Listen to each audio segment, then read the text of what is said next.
What possessed you to get involved in this industry? But no, I think it's mainly the riding around on bikes in London. Ah, that's why I did it as well. Let's go! Let's go.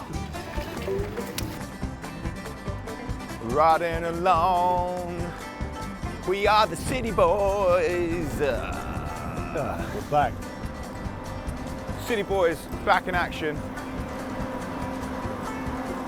Past this really loud screed mix and pump man.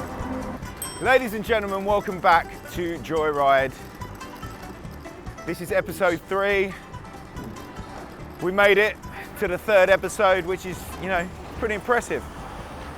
I read a fact that only 1% of podcasts make it to episode 10. Is that a fact? That is a fact. Wow. Okay. Yeah. If you make it to your 10th episode, you are in the top 1% of podcasts automatically. You're better than 99% of human beings in the world if you make it to your 10th. Maybe not better, just in the top. Oh, it's so windy. I'm gonna zip this up. It's so, all I'm getting is like wind in my ear. And like whistly wind from your microphone. Wind. I can't hear a bloody word you're saying over the wind that's coming out of your fucking microphone, mate. So last episode of JoyScroll, we talked about our creative plans, you know, across the felt, and a little bit about Go. But what I kind of wanted, well, what we discussed over coffee was that maybe we should talk about who we are and how we got here. Yes. Riding around bikes on camera. Yeah, how did that happen? I always find it nice when I'm watching podcasts, I like watching interviews with people and understanding their route to where they got in their own careers. Whether that be someone that's made it to the very, very top, someone who's on their way to the top, or even people that you might not know. There used to be a really good podcast called Red Carpet Rookies, a guy called Mike Battle, and he used to interview red carpet rookies, and that was another great insight into how people got their start into this industry. So, with that being said, Mr. Mills, why did you decide to become a director of photography? This is like the loudest part of the street. Well, I was going to ask you to go first, but if you want me to go first, I decided to be a DOP or a cinematographer more out of necessity, right, than anything. One of my favourite parts about making films is like crafting an image and making it look good, right? And it's really hard to become a director. I don't know how much people know that, but it is really hard to be a director because there's so many people that go, oh, I want to be a director. But there's slightly less people, only slightly less people, that want to become a DOP. So I put all my eggs into the DOP basket so I could get work, essentially. And instead of storytelling with the actors, I got to storytell with the image and be like the guy that makes like films look as good as possible and tells the story in a certain way. So you basically played the odds? Oh, the road's closed. Oh, it's left then. So yeah, I kind of like playing the odds, right? I'm fully aware that I need to, if I want to do this job, I need to make enough money to feed my wife and kids. Not that my wife doesn't have her own money, but you know what I mean. I need to have I need to have an income, and by just chasing the I want to make films dream, it doesn't actually pay the bills. Often narrative filmmaking in the early days, hear that lovely beep? I'm going to go left.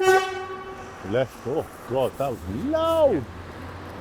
Yeah, so obviously in the early days of being a filmmaker from like a narrative sense in the independent world, it's often very hard to make money. So by being a DOP, I kind of, with all the equipment, I'm able to get myself into these situations where I am making narrative films and making narrative content easier than if I was to say be a director who actually, apart from their skill and their storytelling ability, they can't really bring anything to the table, right? They can't bring kit that's going to make the production cheaper. I have options that I can scratch my creative itch a bit easier, so to speak. But yeah, and how I got to this point is I made a few skate films when I was a kid, then I made a few music videos for my mates, and then my mates got jobs, and then I made a few corporate videos for my mates' companies, and then started getting employed by bigger people and bigger companies, and that afforded me the ability to make this my job. How about you, Michael? How did you get here? Before we get on to me, can I just track back to something, because these people really did influence me. Were you influenced back in the day by the CKY videos to make stuff? I think you know the answer to that. Yeah, I know the answer, but the viewers don't know the answer, do they? Well, if your question is, did I realise that you could make videos because a bunch of skateboarders with no actual filmmaking experience decided to make some funny videos and become some of the richest motherfuckers in the world because of it? Yes, is the answer. So, when I went to college for 6 months, yeah, we were basically given camcorders to go and make stuff. So we'd make our the creative brief that our tutors had set us, but we'd make that in about 45 minutes, and then we'd keep the cameras all weekend and go and make videos of us throwing ourselves down train track banks and jumping out of all sorts of windows and stuff and setting fire to each other. And I'd love, actually, there's a kid that I know, well, I don't know him anymore, but he went and joined the army, but he joined the army and then no one ever heard from him again. He could be dead. He's got all the footage. He had all the videos in his bedroom. So he's got all the DV tapes from that stuff. So I can't even remember, I think his name was Ian. But Big Ian. Yeah, so there was actually my first proper filming stuff was this skate video / Jackass style stuff. That was my first thing. So that my first footage I ever shot is out there somewhere in someone's bedroom. Also at college, we made a short war film because the guy in my group loved war films. And so and it had all the kit, like military garb from both sides. Both sides. So we've made some Nazi propaganda when we were younger as well. Unintentionally. It's good. But yeah, so that's probably out there somewhere as well. Nice. That's, you know what? That's exactly how I kind of ended up doing the acting. Is I initially wanted to be a fucking singer, guitarist. I wanted to be a rock star. And the first thing I actually, funny enough, ever filmed was backyard wrestling. Me and my friends had a backyard wrestling federation called DPF. It wasn't mine, it was my friend Darren's and his brother Dennis's. They had DPF, so right here, and we would go and wrestle in Darren's back garden on Pasture Gardens. Massive shout out to Pasture Gardens. And that was the first thing that I had filmed, but that kind of stoked my interest for wanting to be a rock star even more. And learned how to play the guitar, started singing, realised I wasn't too bad. Thought, you know what, that's going to be me one day, this is my job. As I got older, my mate Demetrio started filming things.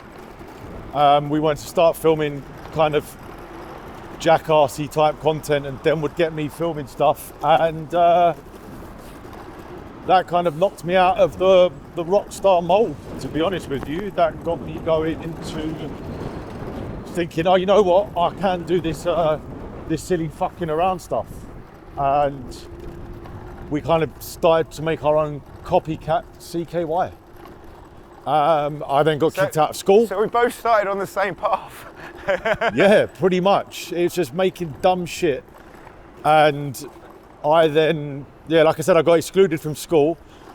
One of my teachers in school, Sarah Tuffery, said, why don't we, there's an acting school that I think you'd be perfect for. Why don't we help you get an audition, and you can audition, and if you don't get in, you don't get in, but at least it'll be better than sitting around on your estate all day doing sod all. And that was exactly what happened. Sarah helped me do my Shakespeare, and she helped me do my contemporary piece, and yeah, I got in, and the rest is history. I never really wanted to be an actor.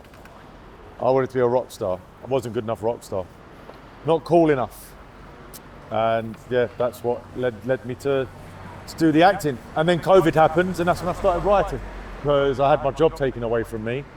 And I thought, I've actually got absolutely no autonomy over the stuff that I do. Like absolutely zero of the stuff that I've ever done is mine. And I can't call upon that. I have to rely on other people to write a good script or do a good story to work. So I'd written before. I'd written stuff, mainly short things, small sketches. And then, yeah, when COVID happened, that is really when I started doing a lot more of my writing. Then I met you. How did we meet? We met on a film called Don't say what it's called, because it might make people go and look for it. Shit film. It was an experience. It was a disaster.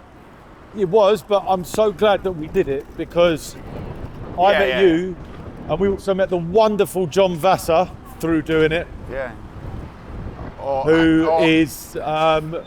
Who plays Detective Rubin in Harry Rubin, yeah? Harry Rubin. And Reuben Harris, the other guy. I said Harry Rubin, did I not? Yeah, but you're Harris. Yeah, I'm Harris. That's why it's I'm weird. Nick It's Harris, like you've got Harry and he's Harry Harris. Rubin, Detective Harry Rubin. Anyway, that's how we met John Vass as well. So yeah, very, very worth it. Fantastic actor, John is absolutely fantastic actor. He's like classically trained actor, but willing to he doesn't take himself seriously at all. No. You know what I mean? He takes his career and his craft very seriously, but he's more than willing. He's willing to listen to our dumb shit. He's more than willing to play a detective who relies upon the skills of a non-practicing paedophile. Come on, mate. Didn't need to turn them on, did you? Just a bit of traffic. Just go left. All right. Because we can cut around this shit. Is it Wednesday today? It is a Wednesday. Today is Wednesday. We could go for all we can eat wings at Brewdog. There you go, ladies and gentlemen. A little bit of lunchtime talk in the middle of explaining how we got into this position. Oh, hat we blew off there. So yeah, that's how we met, and met doing a really pants movie, and you had said to me that you knew how to pretty much do everything, but you didn't have the concentration to sit down and write a screenplay for 3.5 months. And I went, well, I've got a couple. Do you want to read them? You said yes. You went, nah, fuck that. Let's just do something together. And that's, you know, without delving into every single thing that we've been and done and how we got to here, that was pretty much it. Yeah, that was over 2 years ago now, mate. Has it been 2 years? Yeah. Mate. Mental, innit? Yeah. I mean, I think having worked together on what was officially might be the worst experience of my life. It wasn't the worst experience of my life. I was about to say that's a bit dramatic. But it was like having worked together on how it definitely shouldn't be done. Yeah. Being able to come together and go, right, well, this is how we want to do it. We know how we don't want to do it, and that means that we have shared experience in the wrong, so that when we actually come to do the right, we're aligned. If that makes sense. Yeah, it does make sense. And to be fair, just after we shot the film that shall not be named, you give me a call and you said, listen, do you want to do a short Christmas film with me? Yeah. And that ended up being War of Birds, which was... critically acclaimed. Well, for anybody that doesn't know, we done that film in a day. Yeah. What, a day and a half? Yeah. Yeah, I mean, and that was directed by someone else. It was written by Kevin Mears, who's written some really good stuff in over the years. So he wrote a thing called I think it's called the Meeting or something like that, or The Appointment, and it stars DJ Beats, aka Hugo Chedwin, as a bloke meeting his girlfriend's parents for the first time, which is it's a really good little piece. But Kevin Mears is a great writer. He wrote War of Birds. Basically in like a couple of days when we went, hey Kevin, we want to make a Christmas film. And Kevin wrote us a Christmas film, a lovely little Christmas film. It was a great experience of indie filmmaking, simply because it just, if anyone ever asks me what or say to me, oh, I can't do that, I can't do this, I can't do that, I always say to them, well, we've done War of Birds in a day, so yeah. If you get the right people together, you can do anything. It was a one-day shoot. Incredible. We worked with another incredible actor that day, Mr. Martin Carroll. Oh, he's brilliant. You know what? We need to work with him again on something. And I think he'd be up for it, you know. I think he's a lot like John, where he knows his worth, but he also knows that he's fucking, it's all a laugh. I think him and John would be very good together. Oh, do you know what? Them as a gay couple. Do you not think that would be an amazing gay couple? They would be a very good gay couple, yes. Because they're two straight men, but they're also just so dedicated to the craft of just like making good stuff. I think they would be brilliant. It's a bit like, I haven't seen the full thing, but in The Last of Us when Ron Swanson and what's his name play the gay couple. I haven't seen it, mate. Oh, right, well, yeah. We're actually going a long way from where I wanted to stop, but we can turn around now. All right, should we do the spinners then? Just turn right here. Get into the right lane. Why don't we go left down here? Right lane! Right lane! Can you not hear me? No. Pathetic. I thought you said we can just turn off, so I was going to go left. Oh, right. All right. Yeah, so, I mean, we met on that film. I kind of just spotted you as like, when we were doing it, as someone who actually can not only do it, but cares about it. So there's a difference, because some people can act, but then they don't actually give a fuck. And they, you actually, when I see your work, it's kind of, there's a lot of thought goes into it. I know you do like special methods, but, yeah, there's like a lot of thought goes into a character, and like we always say, just make choices. It might not always be the right one, but you have to make one. Because there's a lot of actors out there that they just think, oh, pulling a weird face will be enough to be acting. Like looking solemn or pretending to look solemn, or can often look like you're confused or having a poo. Yeah. Sombre acting, as you call it. Sombre acting with sad fishing casting and sad fishing writing. I can't take any credit for those words either. I was introduced to both of those sayings through you and Baz. Yeah. Well, again, like Baz is heavily involved in the creative process with us as well, and we have a kind of we all have a kind of shorthand now, where we know the point we want to get across we can say without actually saying any words, if that makes sense. Well, any words that are actually real. And that's part of like when you start a creative partnership, we need to turn here. When you start any kind of creative partnership with anyone, you have to develop a shorthand, or things can easily go the wrong way and you can get frustrated with each other. So if you create some kind of creative shorthand, where's he gone? Just flying straight past me. Where are like you some going? kind of lunatic. Down here. That's what look, you know when I stopped at a junction like a driver. But there's no Oh, junction it's so windy. there, Bench. So windy, bruv. Yeah. Anyway, creative shorthand is very important. Any kind of shorthand with someone that you're working with is really good. So be it a first AC when I'm a DOP, or with the writer when I'm directing, or with the actors and the other members of the crew as a director. You need to work out how you're going to communicate together, because I've been on sets where the communication has been so bad, or the director hasn't got a real vision, or the director's not a director, he's just a blagger. We've been in those situations that actually now I know that you just don't want to be that guy, right? You don't want to be the guy that's just assuming that everyone assumes that you know what you're talking about, or assuming that they know what you're going to say next. Yeah. Being with a group of people and working with the same people over and over again, you become this kind of well-oiled machine. Yeah. And that's what I love about Baz's contribution to the work of God. I know I can ask Baz an opinion on something, and he's not going to pussyfoot around trying to be nice. Baz will just tell it how it is. He'll say that. That's why we call him the funny consultant, because if you tell Baz a joke, if Baz laughs, you know you've nailed it. If Baz doesn't laugh, you know you probably need work. Yeah. Or you need to explain it to him, and then he'll laugh. Baz is one of those people that you can explain a joke to, and he'll actually go, "Oh wait, now I've rethought about it. It's funny." Or he knows that it's a grower. When a joke's a grower, which is good to have.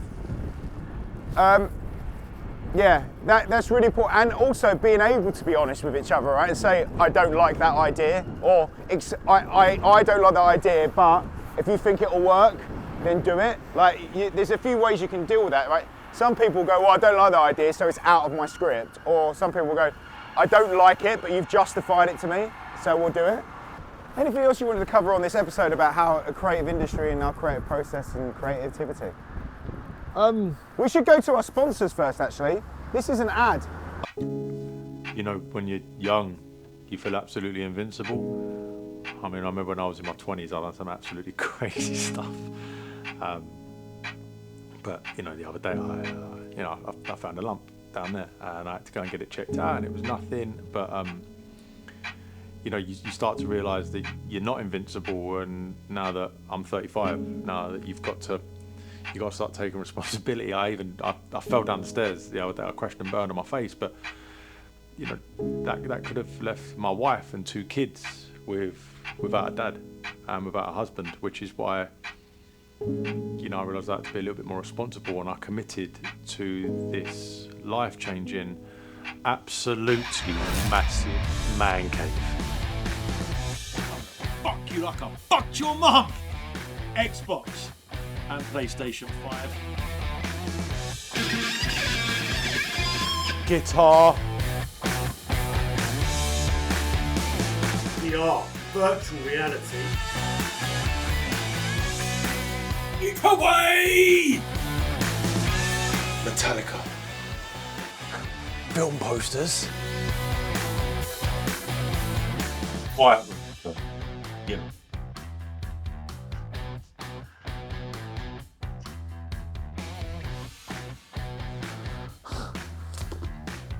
Books.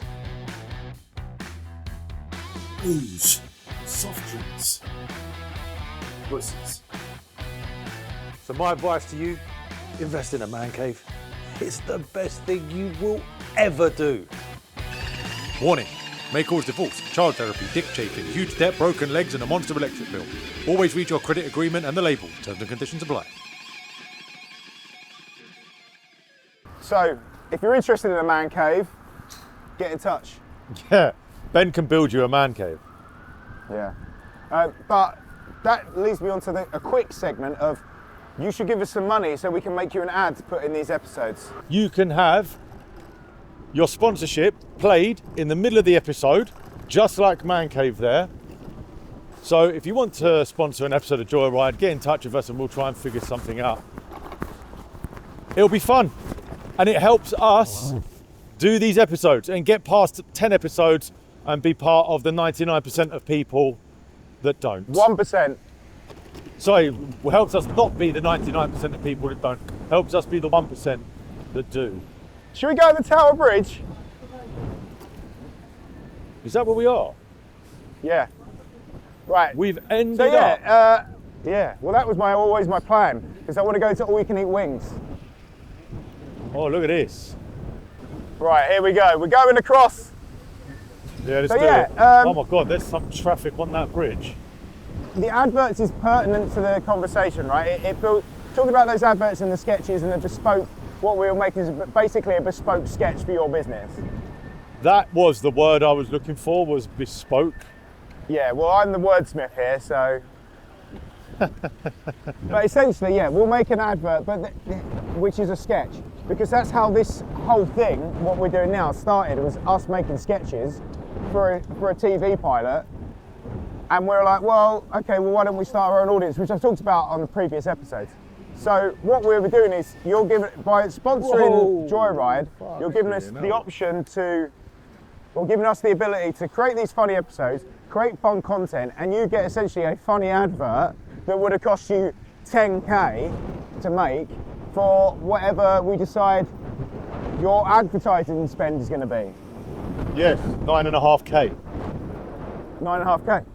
So you're saving 500 quid. Wait, Ben, let On this an geezer advert. past you, man. He's winding me up. Well, he doesn't want to go past me. Yeah, I know, but it's just a fucking backlog. It's pissing me off. I'm going to go onto this path. Yeah, just pull over, let him fuck off, and then I can stop thinking about just knocking him off his bike. All right, let's go. What? Yes! You don't see him? No. He's on the back of it, look! Yeah. That's why I said it was annoying me. It's so funny. We just got bibbed. We got bibbed. This guy looks like Christian Horner. Wait, there you go. You see him. What we're offering is bespoke sketches to advertise your business, and that will help us make more episodes of JoyRide, which is in turn will make us the top 1% in the top 1% of podcasters in 4 weeks' time. That was the most convoluted way of saying, would you please sponsor an episode of JoyRide? Well, convoluted is what I do best. It is. And I will fight anyone that says I'm not convoluted. Anyway, this is Tower Bridge, not London Bridge. This is what the Americans wanted to buy. Yeah, and they bought London Bridge instead. And Fergie did a whole song about her London Bridge, and the video is all of Tower Bridge. Yes, because she's just an American as well. Nothing against my American audiences, but one thing I've learned about a lot of Americans is that you don't really know your geography. And you know, geography could mean lots of things though. Geography could be the weather, could be topical maps, but also it could be locations and places. So yeah, that is pretty much how we got into the position that we're in the industry. That's how we met one another. It's also a little bit on the motivations that we had to be a DOP director and to be an actor and writer. Ben also writes. You also More of do an write. ideas man. Yeah, you're more of a script editor. That is the kind of pun that I would come up with for a company. There's an advert in front of us called Urban Have a Rubbish Day. It's very you. It's very you. We're a bin collection company based in the city. You could say we're urban. Made it better. I pitched that. I've just done the pitch that they did. Right, we need to turn right at some point. All right, when we're allowed. We're going to go right before that bridge. Rightio. Let me put the burners on. Look at the burners. Look at the burners go. We're going to do a U-E. We're going to do a U-E at that bridge actually, if we can. But if not, just turn right. We're not just going to turn right here. Yeah. Yeah, that's it. That's it, brother. Just do a U-E here. Wait for the traffic lights and do a U-E. And am I going left here? No, straight over again. What? Straight over London Bridge. Well, we're going back over London Bridge. Going back over London Bridge. Okay, And then we're going should to we have lunch. stop the bikes? What? But yeah, I think that's everything, right? I think that's pretty much everything, Ben. What would you like to say to the viewers? I would like to say to the viewers, if you like this video, give it a thumbs up. If there's anything that we discussed that you feel gives you the urge to create discussion around that topic, put a comment in any of the comment sections on any of the socials in which you may have watched this video. And subscribe to the channel, because we're going to be part of the 1%. We're not just going to do this for 9 or 10 episodes. We're looking forward to doing episode 1000, like Mr. Rogan did with all of his pals once upon a time in Mexico. I want to do at least 100. Oh, 100 for sure. 100 minimum. And then we'll see if we can South Park it and come up with something funny to do for episode 100 so we don't get cancelled. Yeah. But What I note, would like to get to the point is that I'd like to get to the point where I don't have to set the cameras up. yeah. And have it wobble like my camera is currently wobbling all over the place at the minute. It's head Yeah, this is a bumpy bridge. My bumpy bridge. Right, and on that note, thank you for listening. That's how we both got into the positions we're in. Peace out until episode 4 next week. Wow. See you at episode 4.